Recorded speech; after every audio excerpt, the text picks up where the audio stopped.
Hola, ¿cómo están? Sean todos bienvenidos a esta nueva edición de Calidad Ganadera. Hoy vamos a compartir con ustedes lo que fue esta charla organizado por el Consorcio de Ganaderos para la Experimentación Agropecuaria CEA, bajo el lema El campo como motor de desarrollo y crecimiento, donde se estuvieron analizando todas las oportunidades y amenazas del sector agropecuario. Todos los detalles a continuación.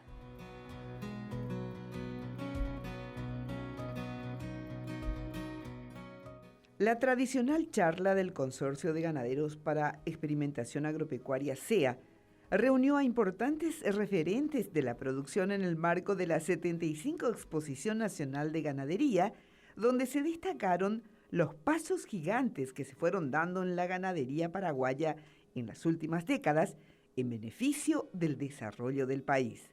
En el conversatorio denominado El campo, motor de desarrollo y crecimiento, se expusieron los logros y desafíos más importantes del sector y cómo la tecnología cumple un factor clave para potenciar y posicionar a la producción nacional en el mercado internacional que cada día es más exigente.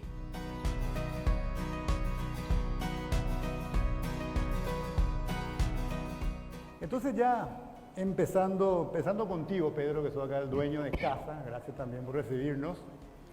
Un poco, lo primero que quiero preguntarte es que vos nos describas un poco la ganadería en Paraguay. Obviamente se escucha, se conoce, pero contanos un poco cuáles son los impactos que está teniendo. Danos algunos números de cabeza de ganado, del impacto social, del empleo, eso se conoce menos probablemente, la exportación. ¿Cómo vos podés describir el impacto que tiene la ganadería en Paraguay? Ok, bueno, antes que nada, buenas noches a todos, a los que están presentes y los que están viendo por las redes. A ver, Paraguay básicamente es un país ganadero, pero no ahora. Paraguay nació sobre la ganadería, principalmente. Tiene una larga historia ganadera desde la época de la colonia, muy poco después del descubrimiento, digamos, de los primeros asentamientos en nuestra zona. El descubrimiento de Paraguay, ya en el año 1545, se encargó un lote de animales que cruzó todo Brasil, entró un toro y 7 vacas, famoso número que todo el mundo conoce, ya en 1545. En 1728, cuando se expulsó a los jesuitas del Paraguay, se había hecho un censo y ya había 800.000 cabezas. ¿En qué año fue eso? 1728. 700.000 cabezas. 800.000 cabezas. 801.000 cabezas para ser más exactos, según los datos de aquella época. Una cantidad inmensa considerando la población existente en esa época. Considerando que no teníamos todavía los lugares cerrados, los animales vagaban libremente. Y antes de la guerra del 70, algunos datos mencionan que ya teníamos como 2.500.000 cabezas de ganado, que fue totalmente exterminado en la guerra. Ahí los primeros gobiernos dieron licencia para importar libremente de nuevo, para repoblar el territorio paraguayo de ganado. Y comenzó rápidamente, las condiciones del país son las apropiadas, clima, suelo, agua, para la cría de ganado. Muy rápido esto se multiplicó. Aparte, se tenía ya una, digamos, cultura de exportación de mercaderías provenientes del ganado en toda la región del Río de la Plata. Argentina, Uruguay, Paraguay. Se hicieron los primeros saladeros en la época de que no había todavía la tecnología del frío, ya a finales del siglo XVIII. Se instalan en la banda oriental, cuando eso Uruguay ahora. Después en Buenos Aires, ahí en Riachuelo, todos los saladeros, que era para exportar principalmente tasajo o carne conservada en sal, ¿verdad? Que era para los mercados esclavistas, sobre todo Cuba y Brasil, y el cuero a Gran Bretaña. Y hasta el advenimiento de la de la tecnología del frío, en 1876 viene un primer buque de Europa a Buenos Aires trayendo carne enfriada. Había ya cambio del gusto por el tiempo que transcurría en esa época para el transporte. Y al año siguiente, 1877, paradójicamente, el primer buque frigorífico, realmente frigorífico, con temperatura de menos 20, menos 30 grados centígrados, se llamaba Le Paraguay. Venía de Marsella con unos cuantos corderos y muslos de bovino congelado, y ahí se dieron cuenta de que se podía transportar durante mucho tiempo. Una vez congelado, se descongelaba y el producto era con las características organolépticas, sin variación prácticamente. Ahí empezó la gran demanda y las instalaciones de frigoríficos, primero en Uruguay y Argentina, y posteriormente vinieron con la Liebig y otros aventureros, por así decirlo, a instalar frigoríficos, primero en San Antonio, después acá de la Liebig, a principios del siglo XX, 1915, uno, en 1923 el otro. Y lógicamente eso hizo que el ganado vaya tratándose ya como un elemento de producción de renta. Empezó el mejoramiento genético del ganado, primero en los países del Río de la Plata, después vinieron al Paraguay. Y en los últimos años del siglo XX, la revolución, digamos, en genética, ya por las exigencias del mercado, al conseguir el Paraguay empezar a exportar carne enfriada sin congelarse, necesitaban cortes especiales para el mercado de hotelería. Eso ya a fines de la década del 90. Fines de la década del 90, ya 1990. Sí, 80, 90. Acá los primeros trabajos de inseminación artificial, que digamos la revolución, digamos, que dio pie a esa revolución, ya fue en el año 1950. Casualmente mi padre fue el primero que hizo trabajo de inseminación. En el año 51 tenía ya terneros. Pero se da un salto ya a partir del 2000 por ahí, ¿verdad? Sí, en 1990 empiezan la revolución de los cabañeros y acompañar esa demanda de carne de calidad. Y en los últimos 20 años es lo que vemos ahora en esta feria. ¿Qué es lo que vemos, Néstor? Y vemos un ganado de alta genética que cumple con los requerimientos de los mercados más exigentes para carne. Ahora vayamos a los números de ahora. Sí. Nosotros tenemos 14 millones de cabezas de ganado. Esto creció desde el inicio del siglo XXI, creció un 50% nuestro rebaño, ya acompañando a esta incorporación de tecnología. ¿Este es el máximo histórico? ¿14 millones es el máximo histórico? Sí, alrededor de eso, hoy en la última vacunación tenemos 13.900.000 cabezas. Ya pasamos 14 millones en temporadas anteriores. Más o menos manejamos en eso. A veces la gente dice que hay un pequeño grupo ganadero, una oligarquía. Está tan alejado de la verdad, es porque por ignorancia más bien, o por manifestaciones tendenciosas de algunos grupos, porque acá tenemos 137.000 tenedores de ganado en el Paraguay, 137.000. Qué oligarquía, ¿verdad? ¿Cuántas empresas o compañías de teléfono tenemos? Creo que hay 4. Cadenas de supermercados, ¿cuántas hay?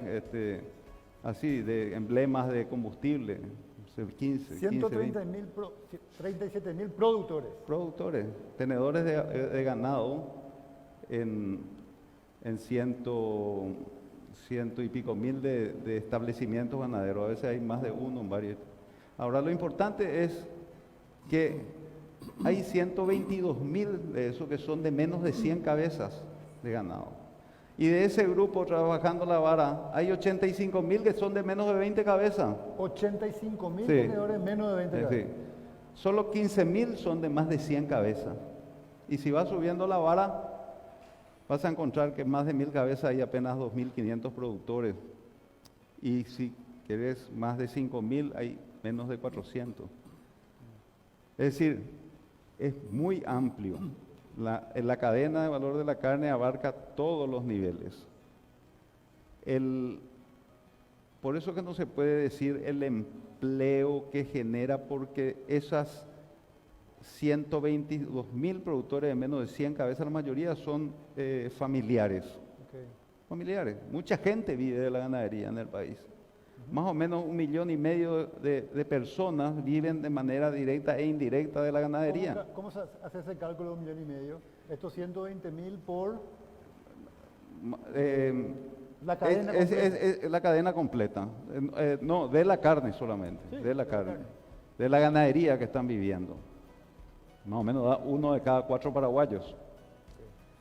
Y para ver también el avance en los últimos años, digamos, este siglo XXI, que fue el salto que tuvimos, de que en el año 2013 se exportaron 57 millones de dólares, ahora estamos por exportar 1.500 millones de dólares. 2003, 57, ahora 1.500. 1.200 dije. En el 2003, 57 millones de dólares. Ahora 1.200. 1.200. El rebaño subió 50%. Subió el faenamiento, pero lo que más subió es el ingreso de divisas que produjo, más de 25 veces en los últimos menos de 20 años. Eso es muy relevante para que se tenga una idea del impacto económico y cómo el Paraguay está sostenido. Ahí dieron algunas cifras cuando estábamos comenzando del impacto económico que tiene el campo en la ganadería.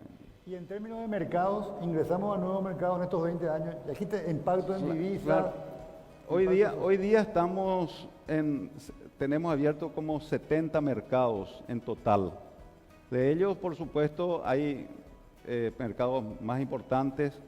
El principal hoy día es Chile, tanto en volumen como en ingreso de divisas. Tenés Rusia, el tercero se está posicionando Taiwán, Israel, Brasil, Uruguay y una serie de otros mercados donde nosotros estamos exportando. No estamos aún.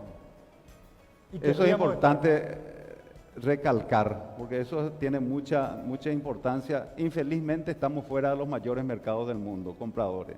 China, Estados Unidos, Corea, Japón.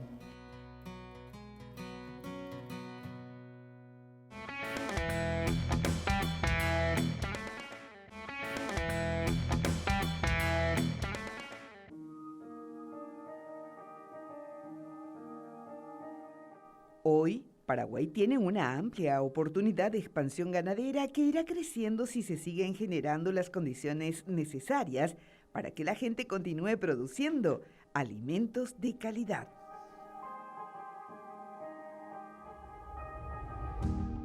Ministro, la institucionalidad, que obviamente vos representás en este caso al Ministerio de Agricultura y Ganadería, ¿qué papel jugó en este desarrollo tan grande que nos acaban de comentar, tanto la ganadería como la agricultura? Porque un despegue, por lo menos en ciertos sectores también, pero un despegue gigantesco, los números realmente son muy grandes de cómo crecieron en los últimos particularmente 20 años.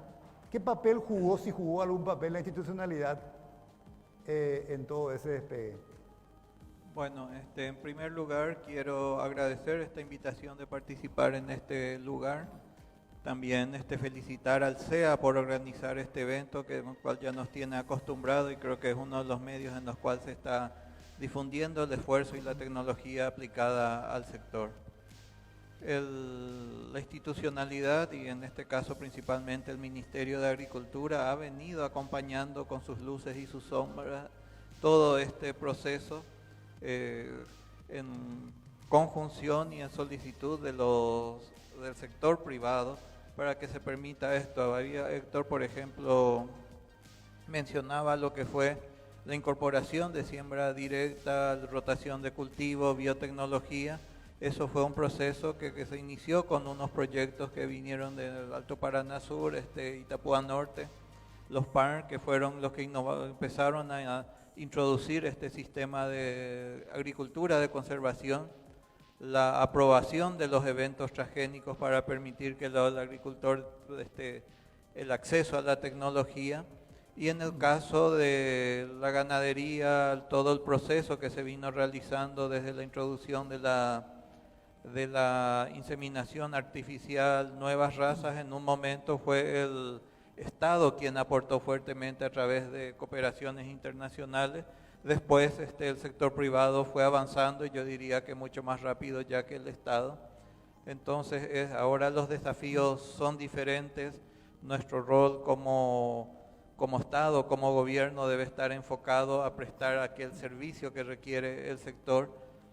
Tuvimos un crecimiento muy grande a partir del año 2000, y eso no es solamente crecimiento económico. Si tomamos en el año 2000, los indicadores de pobreza decían que el Paraguay tenía más del 50% de pobres extremos. Hoy estamos en torno al 22%.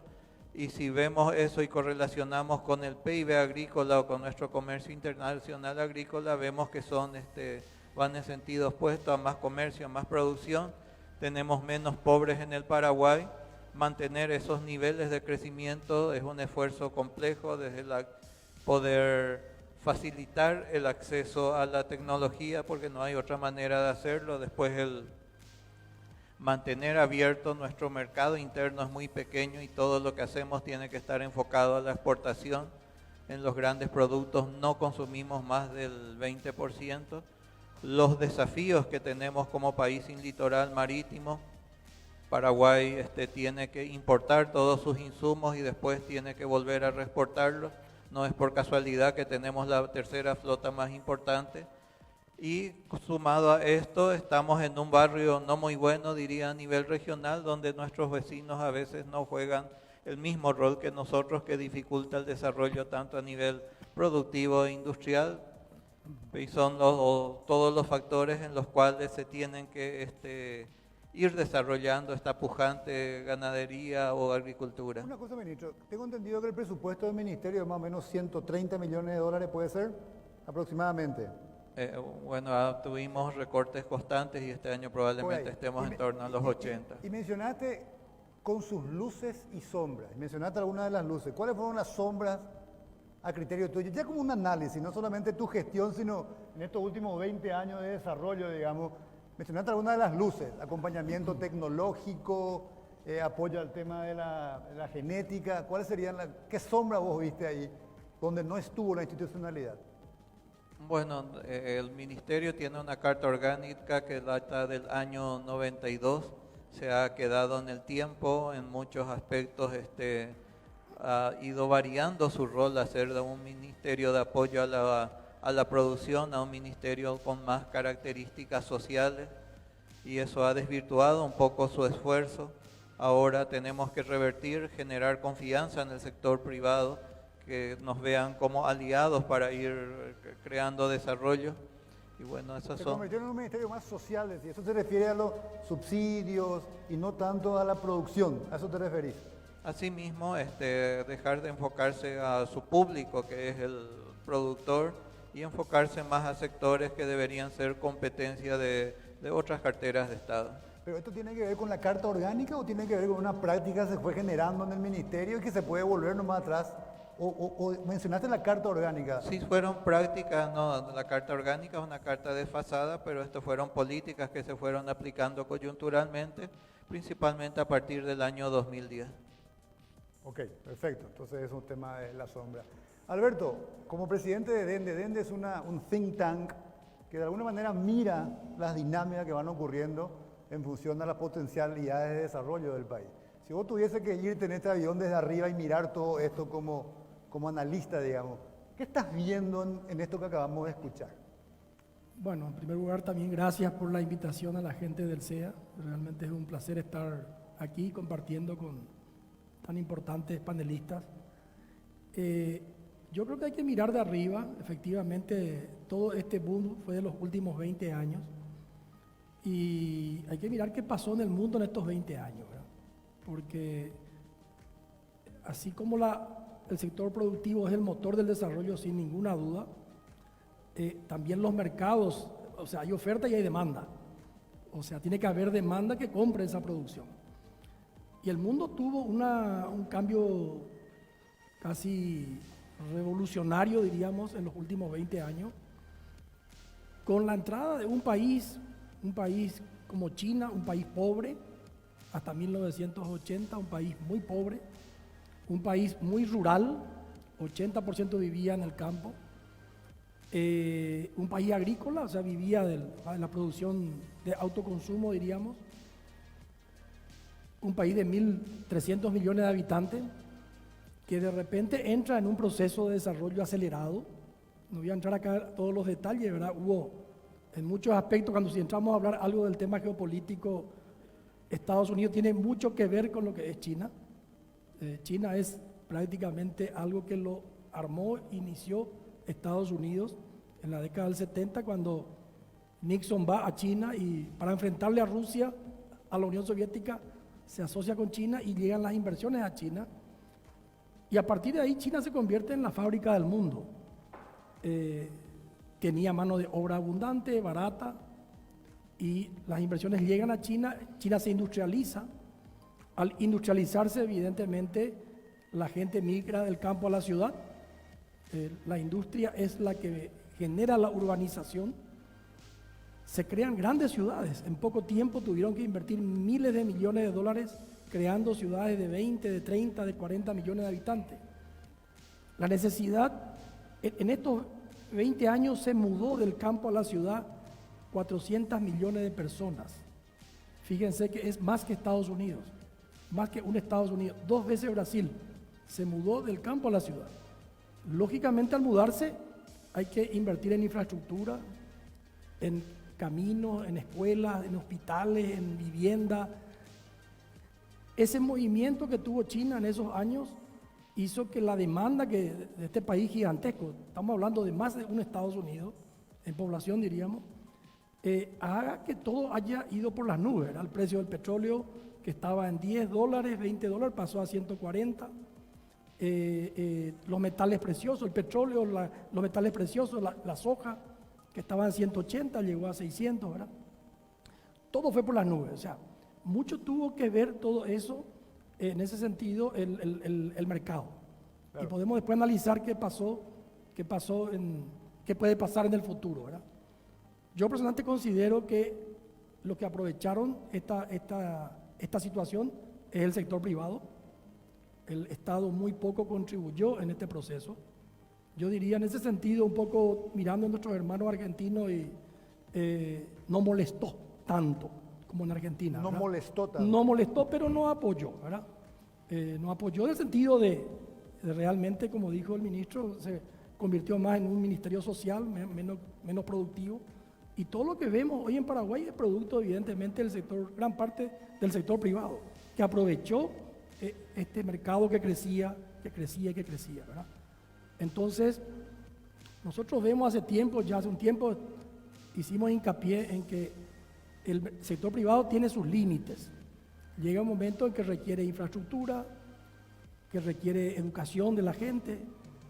Requerimos dar el siguiente paso, que es agregar valor a esta producción agropecuaria, iniciar un proceso de industrialización, MOA, manufactura de origen agropecuario. Estamos haciendo eso, Paraguay está avanzando, lo que pasa es que acá vienen varios temas, ¿verdad? A medida que queremos avanzar en ese proceso, requerimos seguir abriendo mercados. Y voy a decir una cosa que creo que es muy importante que acá todos seamos conscientes. Cuando uno vende commodity, me compran el producto. Tiene un precio, mercado internacional. La carne no es tan así, pero en el sector agrícola es un commodity. El mercado te compra. Cuando vos le querés agregar valor a ese producto, ahí entramos en una pelea, porque todos los países del mundo quieren agregar valor en su país. Todos quieren agregar valor en su país. Claro, todos los países quieren dar trabajo a su gente, todos quieren industrializar en su país. China quiere industrializar en China porque es el mercado. Yo tengo el mercado, dice, yo acá quiero industrializar. Quiere importar materia prima, quiere industrializar ahí. Paraguay es productor y quiere darle más valor aquí, ¿verdad? Entonces entramos en un juego que es un juego diferente. Cuando vos querés agregar valor, evidentemente entras en un juego diferente donde tenés que negociar acuerdos de libre comercio, el comercio ya tienes mucho más negociado. Si vos querés vender tenés que desarrollar músculo para poder vender. Y tal vez podemos entrar más en detalle después, pero Las condiciones del mercado que mencionaste continúan vigentes hoy y van a continuar en los próximos años. China sigue quitando gente del campo a la ciudad, pero No, está Vietnam, está Malasia, está Indonesia. China está reduciendo el crecimiento. China crecía a tasa del 10-12% en la época del boom. Hoy crece a tasa del 6%, 6 y pico por ciento. Sigue creciendo. Ya esa dinámica de seguir demandando como demandaba ya no es tanto. Sigue siendo importante, muy importante, pero no va a ser ya ese boom que tuvimos tan fuerte en... Entonces, hay que jugar otro juego, lo que Hay decís. que jugar otro juego y ahí sí requerimos del Estado. Ahí requerimos del Estado y sobre todo requerimos, para abrir mercado, requerimos de la Cancillería. Requerimos una Cancillería que tenga capacidad de negociar, que pueda hacer acuerdos de libre comercio, de aperturas de mercado. Tenemos que tener esa capacidad. Ok. Hoy estamos discutiendo, podemos discutir después de Mercosur, no Perfecto. vía Mercosur, pero ya no va a ser solamente el sector privado solo el que va a poder empujar si realmente no hay una verdadera reforma en nuestro Estado. Correcto. Este Estado así como está no nos va a ayudar, no nos molesta hasta ahora, más o menos nos molesta, ¿verdad? Pero no Entiendo. nos va a ayudar.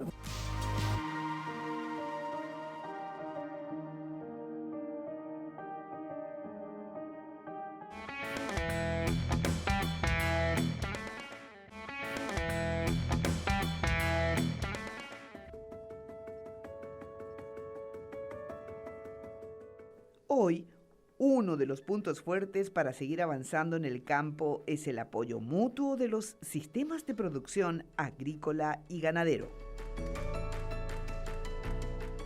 Ese proceso de valor agregado que menciona, que es el nuevo juego, digamos, eso ya se está dando en la agricultura y la ganadería. La agricultura hoy tiene un proceso industrial, la soja, por ejemplo, ¿verdad? ¿En qué otros temas se está dando ese tema? El proceso de valor agregado es una integración de agrícola y pecuaria. Integración. Integración, primero. Segundo, los japoneses en su estudio, el EDEP del año 2000, ya nos señalaron 8 cadenas para trabajar, de los cuales algunas se consolidaron de esas cadenas y otras cayeron como la del algodón. En el campo siempre, 8 No, cadenas del para campo. todo, está la metalmecánica, ahí tenés el tema de la moto, cambió el mundo en el campo. El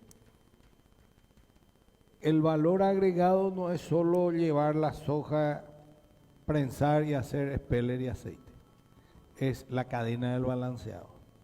Y ahí viene la integración con la pecuaria, porque ese balanceado se transforma en leche y todos sus derivados.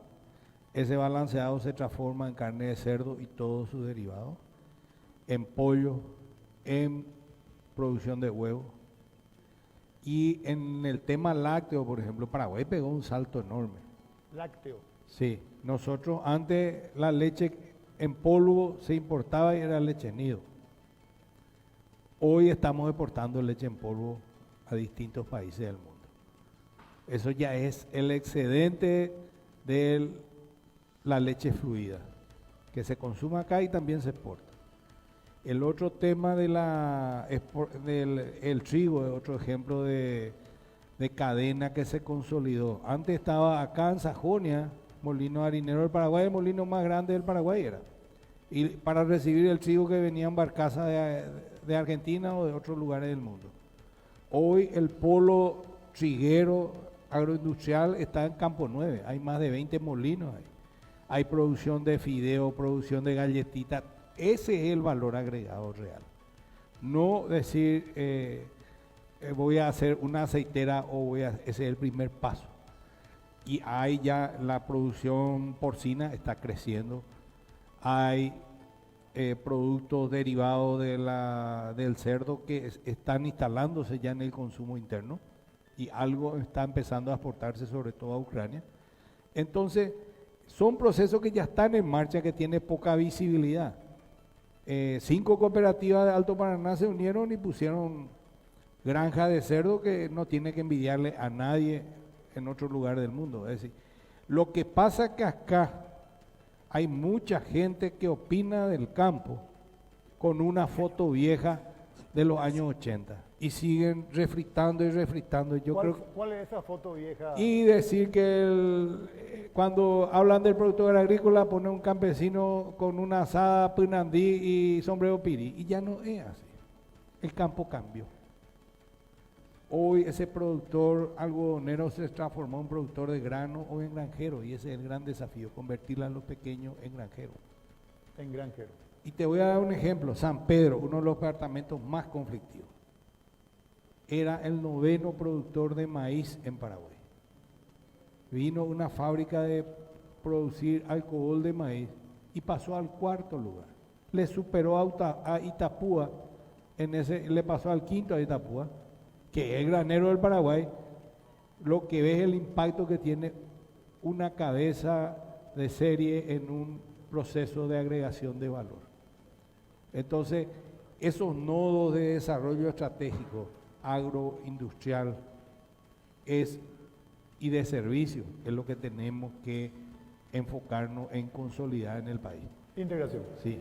Y en el caso de ustedes, Pedro, los siguientes 10 años, ¿cómo se va a ir dando esa integración? ¿Qué es lo que va a ir creciendo? ¿Va a crecer en cabeza de ganado?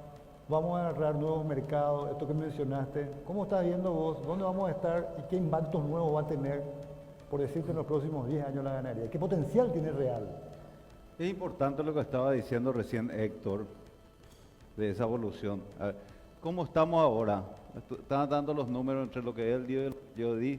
Representa más o menos el 12% del Producto Interno Bruto del país, ¿verdad? Considerando Con la cadena de valor 35 escuchábamos en el video. Sí, no, y de las exportaciones ahí dieron los números entre el MOA, que es los productos que dijo el licenciado, manufacturado de origen vegetal, más los productos primarios, las exportaciones son 66,8% ahí pusieron, de las exportaciones del Paraguay.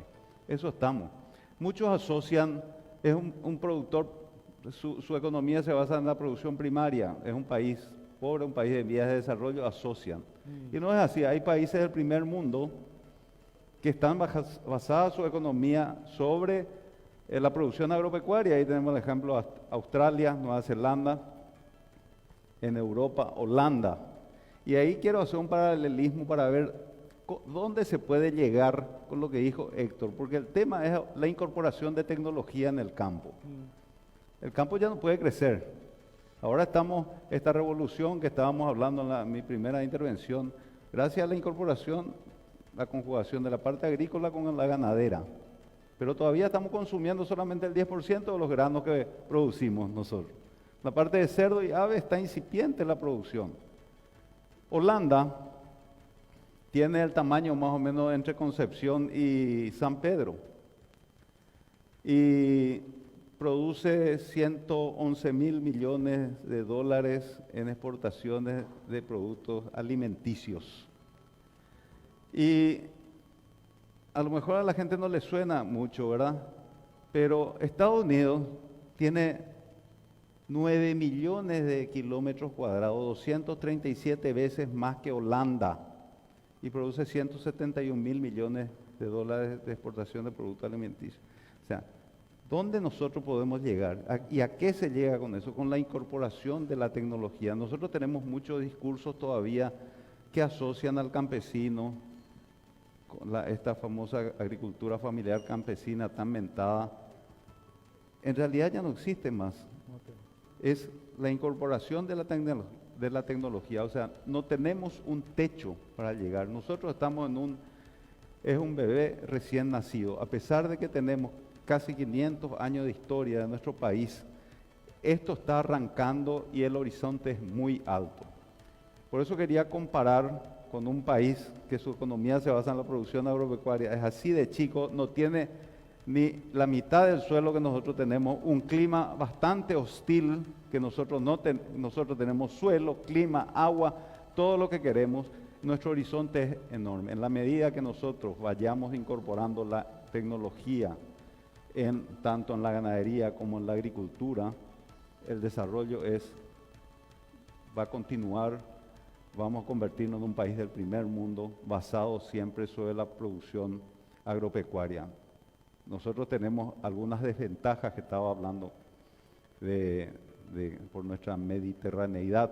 Sí. pero eso vamos a salvar con la tecnología, con la eficiencia.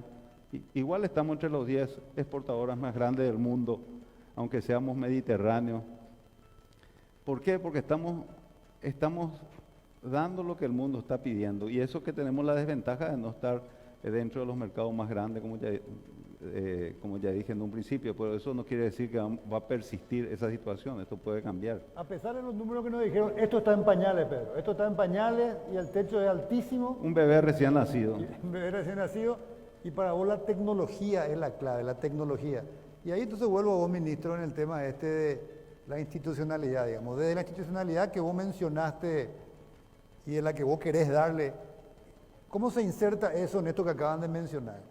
¿Cuál sería tu plan? ¿Cómo debería funcionar esa institucionalidad que ayude a que este bebé que está en pañales realmente pueda crecer con todos los impactos que pueden venir? ¿Es tecnología solamente, te parece? ¿Hay otros elementos?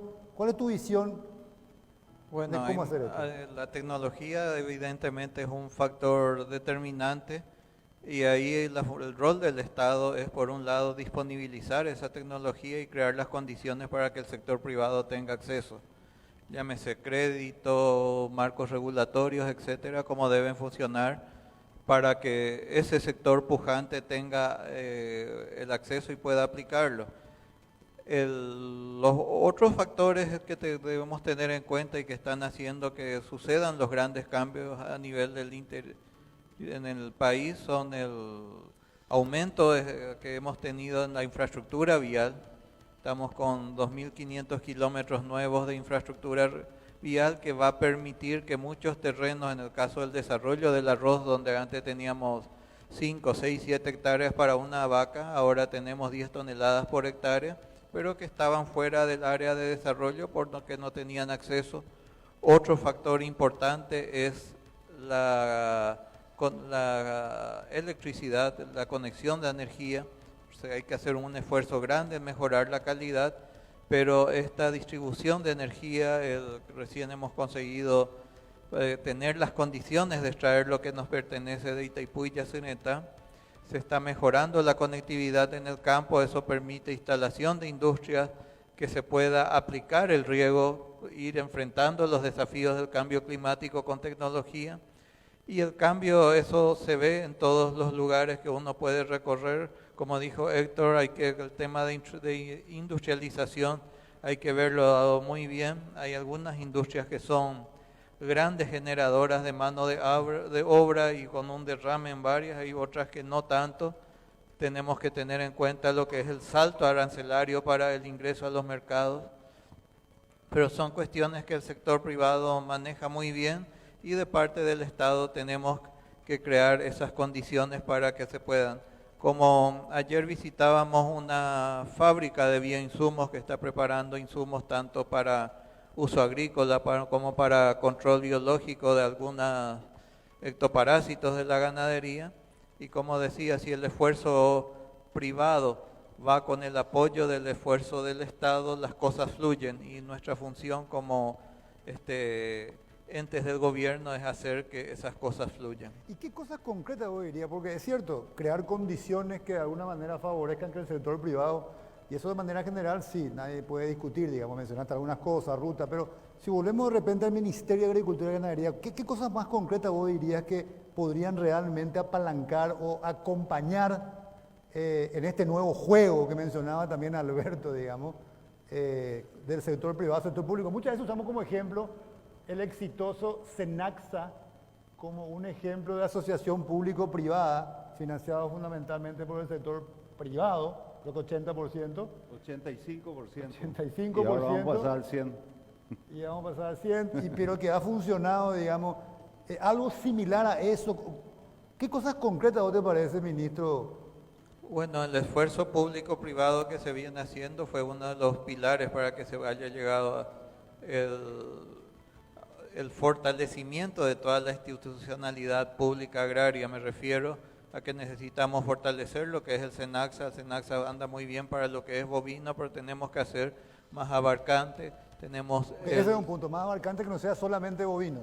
tema Exacto. aviar, el tema porcino. Exactamente, también está el CENAVE que tenemos que fortalecerlo, necesitamos más laboratorios, fortalecer todo porque acceder a mercados exigentes necesitan también dar de todas las garantías de que ese producto llegan con las exigencias que nos piden esos mercados y eso solamente vamos a llegar con servicios sanitarios fuertes, robustos y que puedan atender esas demandas. Tenemos que fortalecer todos los que son aquellos servicios que requiere el sector privado y ahí está el sector de los pequeños productores que requieren una asistencia diferenciada para acceder a tecnología.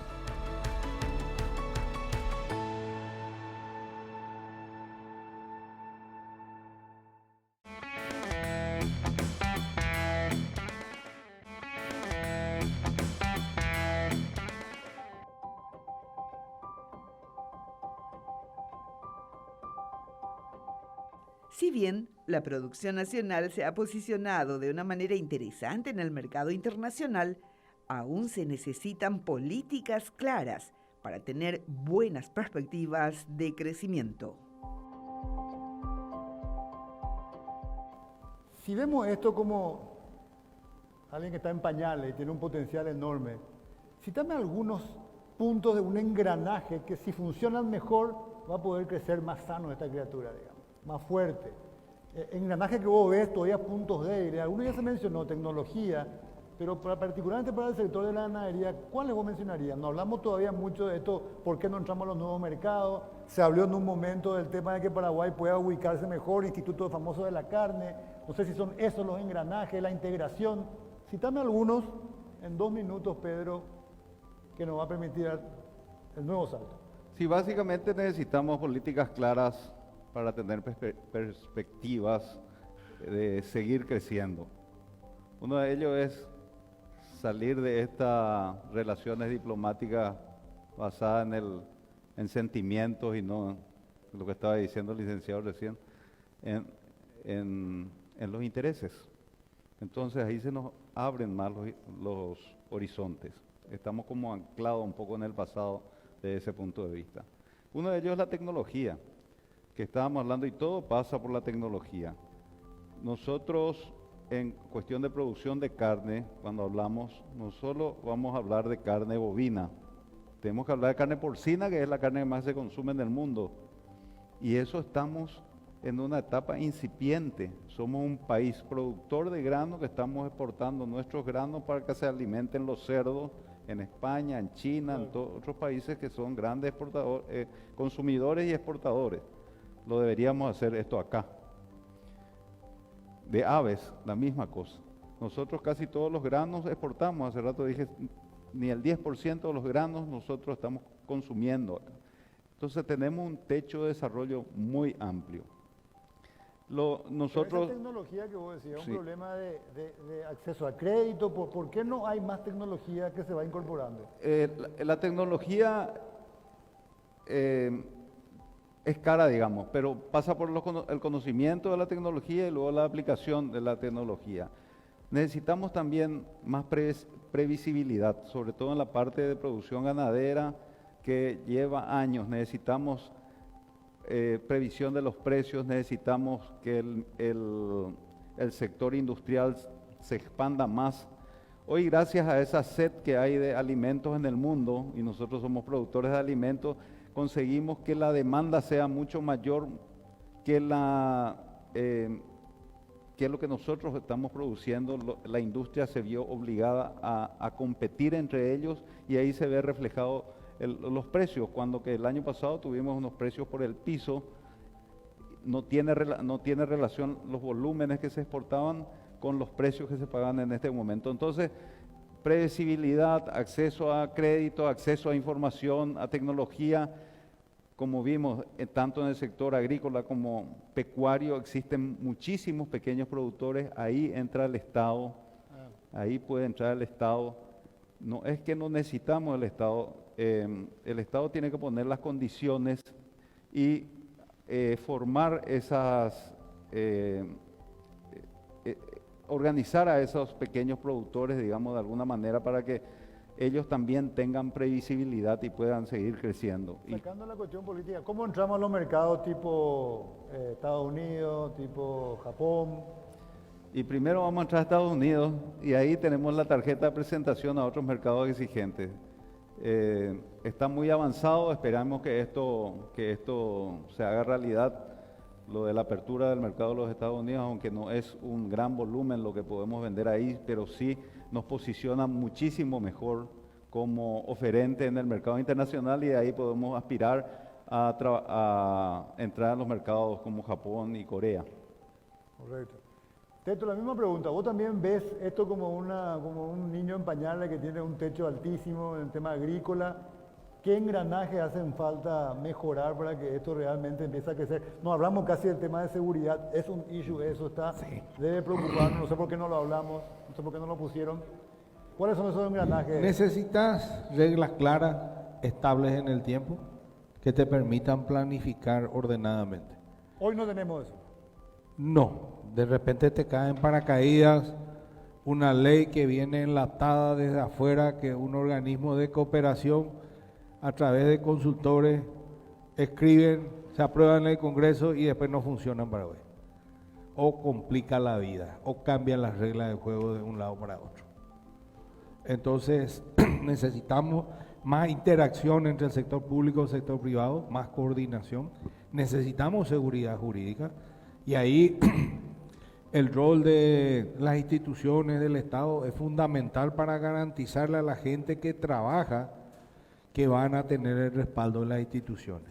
Ahora la sensación en el campo es que la gente que trabaja está abandonada a su suerte y la gente que viola la ley, los invasores, son los que tienen el respaldo institucional y de los politiqueros, porque no todos los políticos son malos, sino que hay politiqueros que se aprovechan de eso. Y eso mismo causó un daño enorme en la institucionalidad agraria, al convertir a partir de los últimos 20 años al Ministerio de Agricultura en un ministerio de beneficencia, donde se pasan haciendo regalitos de cosas que la gente ni necesita, pero los que ganan plata son los padrinos de los proveedores, así como se vio en salud este año. Entonces ese mismo modelo es el que está frenando la consolidación del MAC. Y el MAC tuvo la mala suerte de que se crearon las autarquías con una finalidad y después el MAC tenía que ser el director de orquesta y al MAC le sacaron la batuta. Claro, todo tenía que funcionar articulado, pues al MAC le sacaron de la cancha y las autarquías se quedaron aprendiendo, haciendo y sobre la marcha y con buenos resultados en general, pero descoordinado totalmente porque el director de orquesta, que es el MAC, se quedó sin la batuta, entonces no puede coordinar. Eso se está intentando recuperar en este momento. Hay buena gente en todo el sector público de la institucionalidad agraria y después está el otro gran problema que tenemos que resolver, que es el problema de la seguridad jurídica de los títulos que emite INDER. Tenemos de las 15 millones de hectáreas de la región oriental, 3.200.000 hectáreas del INDER, o IBR o IRA en los últimos 80 años, el gran fracaso de la reforma agraria. De esas 3.200.000 hectáreas, 2 millones de hectáreas todavía no tienen título, están todas ocupadas, hay gente trabajando pero no tiene título, sigue siendo chimbo. ¿Qué seguridad jurídica? ¿Cómo le insertamos en el mundo a esta gente? Porque el gran desafío de Paraguay es convertirse en un gran proveedor de alimentos para el mundo, con el mayor valor agregado que se pueda con esos alimentos, y el desafío interno es incorporar a los pequeños productores a ese ciclo y a esa inserción en el mundo. No podemos seguir condenándole a la pobreza hablando de subsistencia, eso es precapitalista, eso estamos en la Edad Media, y eso es lo que proponen muchos sociólogos que quieren enseñarnos a nosotros a trabajar el campo. Dejémonos de joder. Entonces tenemos que hacerle trabajar, ganar plata. Hoy tiene moto que tiene que pagar su combustible, hoy tiene celular que tiene que comprar saldo, y si solamente va a hacer subsistencia y no va a poder vivir en este mundo. Entonces no podemos seguir con la visión del lastrazo y la chinyaranga. Tenemos que devolverle competitivo. Lo único no reembolsable para los campesinos tiene que ser la capacitación. El resto tiene que ser de fondos reembolsables, ya sea para capital operativo o para inversión en infraestructura o máquina. Pero no podemos seguir con ese modelo de hace 60 años engañándole a la gente, engañándole a la ciudadanía.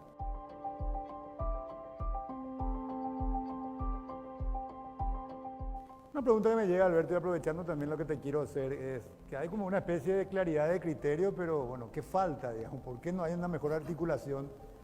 Y ahí te quiero preguntar, de vuelta que te suba como parte del think tank de DENDE, digamos, los números y los impactos son muy significativos. Cuando hablamos de la cartera de 4.600 millones de dólares, las exportaciones, el impacto social, pero de repente uno tiene la sensación de que, no sé si se percibe eso en la ciudadanía en general. No sé si se percibe el impacto real que está teniendo y sobre todo el resto del potencial que tiene y que además se vincula con lo que vos mencionabas, un mercado que va a seguir demandando, seguramente con reglas distintas por lo que decía, pero sigue existiendo una oportunidad enorme. Le dice Pedro, un bebé en pañales, esto puede no tener techo, digamos. ¿Por qué se da, te parece, esa situación? ¿Es un tema de comunicación nomás? ¿Es un tema de cómo trabajar esto de la propia dirigencia? ¿Cuál es tu...? Bueno, voy a atreverme un poco como soy un outsider acá del grupo, soy el único que no es del sector, cómo veo yo desde fuera y qué cosas yo sugeriría que tengan en cuenta o puedan trabajar en el futuro, ¿verdad?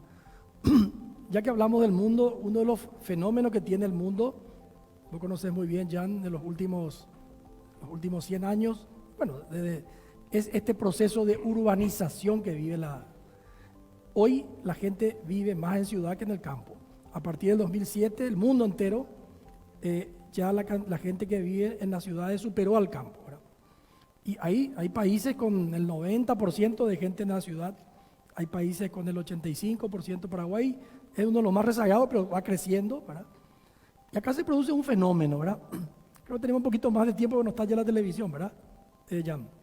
Ya no tenemos la televisión y podemos... No tenemos la televisión bueno, ya. No, decía que se produce un fenómeno. En la medida que se urbaniza, empieza a haber una distancia muy grande entre la gente y la producción.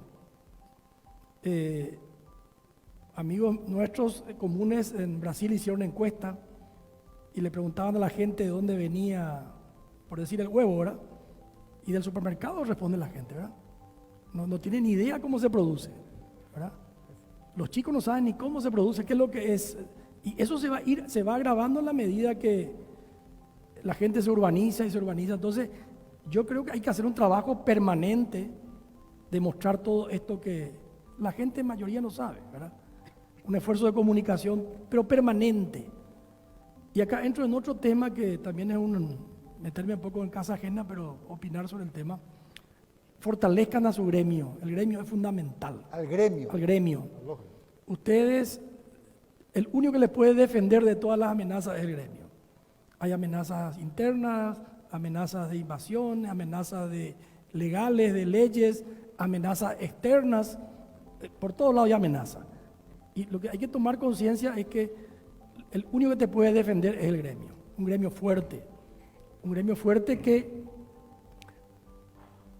esté permanentemente haciendo conocer al sector, todo lo que hace el sector. Eso no es un tema de una campaña ni un evento como este y otro evento más. No, es un trabajo permanente. Ahora, paralelo a eso debe haber un área, me imagino, de comunicación que transmita eso, pero un área de estudios económicos que provea datos, información para que el área de comunicación transmita, ¿verdad? Pero ya no es ante una amenaza en forma reactiva, en forma permanente, proactiva, ¿verdad? Y yo le sugeriría agregar al gremio, no sé si tiene o no, yo no conozco la estructura del gremio, pero sugeriría que, yo escucho mucho, y es así realmente, una cultura de producción. Somos productores, la producción. Recordemos que la producción requiere compradores, ¿verdad? Para que haya oferta requiere que haya demanda. Y la demanda en un país como este pequeño está afuera. Entonces se requiere tener, como tienen otros gremios en otros países, un pequeño consejo de comercio exterior. ¿De? De comercio exterior. De comercio exterior. Que esté mirando el mundo. pero mirando de la óptica del sector agropecuario, ¿verdad? Que esté mirando, viendo las oportunidades, viendo las amenazas. Posiblemente de acá tiene que salir la presión a la Cancillería para fijar la política exterior, ¿verdad? Pero hay que llevarle cosas concretas, no reclamo nomás, propuestas concretas de política exterior, ¿verdad? Hay que agregarle a la producción también la compra, el consumo. Convertir de productores también a vendedores, ¿verdad? Hay que producir y vender. Y la venta se hace en ese mercado que tiene grandes oportunidades, pero también tiene grandes amenazas. Entonces, mi sugerencia es esa, fortalezcan su gremio, denle los recursos necesarios al gremio, porque ese es otro tema que yo también soy gremialista y sé que cuesta que la gente aporte. La gente le pide al gremio, pero no quiere aportar al gremio. Entonces, que haya esa conciencia que el único que le va a defender ante todas las amenazas es un gremio fuerte, ¿verdad?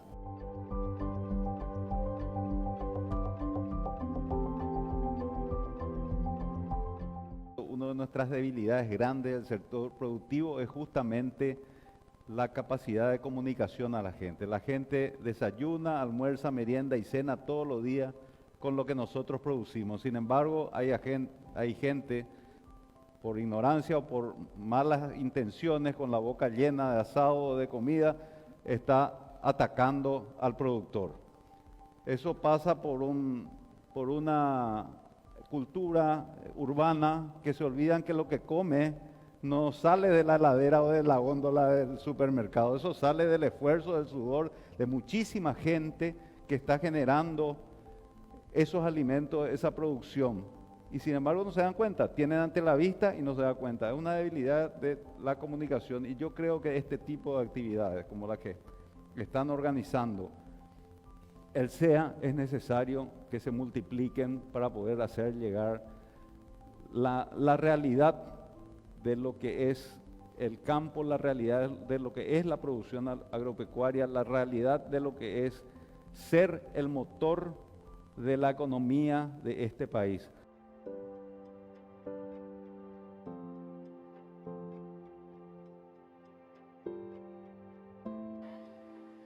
De esta manera escuchábamos también la ponencia de importantes referentes dentro de este sector, hablando acerca de los puntos principales que actualmente está afectando al sector ganadero y también acerca de cómo encarar mecanismos para seguir impulsando a uno de los sectores más importantes dentro de la economía paraguaya. Muchas gracias por acompañarnos en esta nueva edición de Calidad Ganadera. Será hasta la próxima.